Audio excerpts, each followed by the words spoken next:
चलिए, आज अल्फोंस डोडेट की एक ऐसी कहानी की दुनिया में चलते हैं जो सीधे दिल पर असर करती है। The last lesson. ये कहानी इस बात को बहुत गहराई से समझाती है कि जब हमसे हमारी भाषा छीन ली जाती है तो असल में हम क्या खोते हैं। सिर्फ शब्द नहीं, बल्कि अपनी पहचान का एक बहुत बड़ा हिस्सा। तो जरा एक पल के लिए सोच कर देखिए। मान लीजिए कल सुबह आपको ये खबर मिले कि अब से आप अपनी भाषा बोल या लिख नहीं सकते। क्या खोया? क्या सिर्फ बातचीत का एक तरीका? नहीं, अपनी पहचान, अपनी संस्कृति की जड़ें। और ये कहानी इसी दर्द को महसूस कराती है।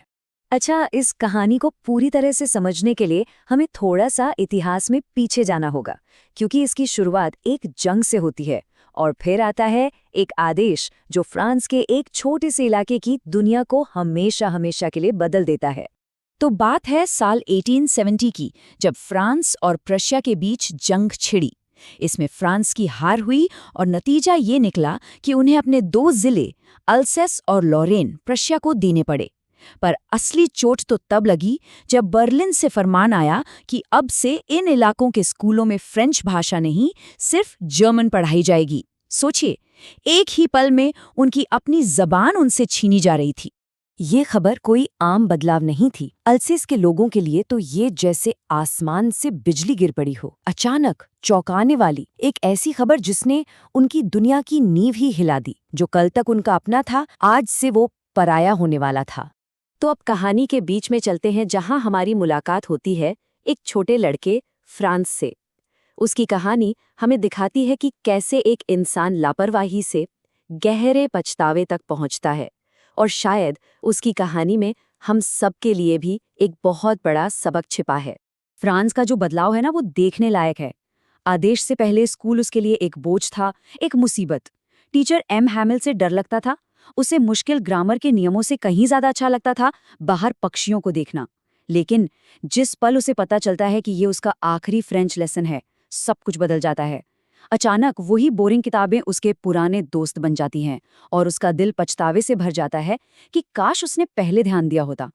और ये लाइन, अरे मेरे पास बहुत समय है, मैं इसे कल सीख लूंगा, हम सबने कभी ना कभी ये सोचा है ना? टाल मटोल करना। फ्रांस भी यही सोचता था। लेकिन अब उसका वो कल उससे हमेशा के लिए छीन लिया गया था। और यही एहसास इस कहानी को इतना पावरफुल बना देता है।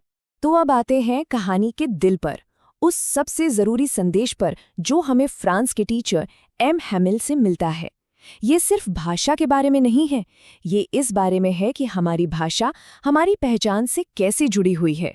एम हैमिल का अपनी भाषा के लिए जो प्यार और जुनून है, वो साफ झलकता है। उनके लिए फ्रेंच सिर्फ बातचीत का एक तरीका नहीं है, ये उनकी संस्कृति है, उनकी देशभक्ति है, उनकी पूरी पहचान है। जब वो कहते हैं कि ये दुनिया की सबसे सुंदर और साफ भाषा है, तो वो सिर्फ तारीफ नहीं कर रहे हैं, बल्कि अपने खोते हुए वजूद को बचाने की एक कोशिश कर रहे हैं।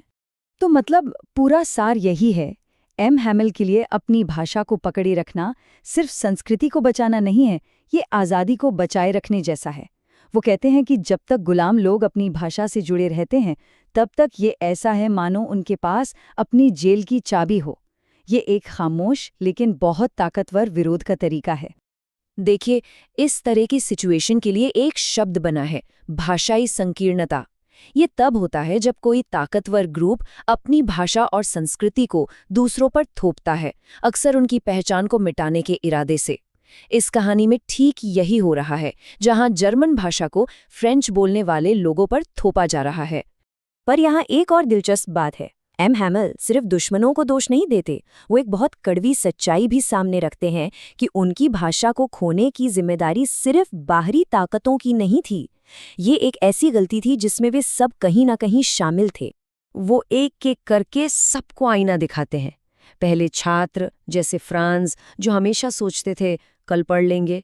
फिर माता पिता, जिन्होंने बच्चों की पढ़ाई से ज्यादा जरूरी खेतों में काम को समझा। और फिर वो खुद को भी नहीं छोड़ते।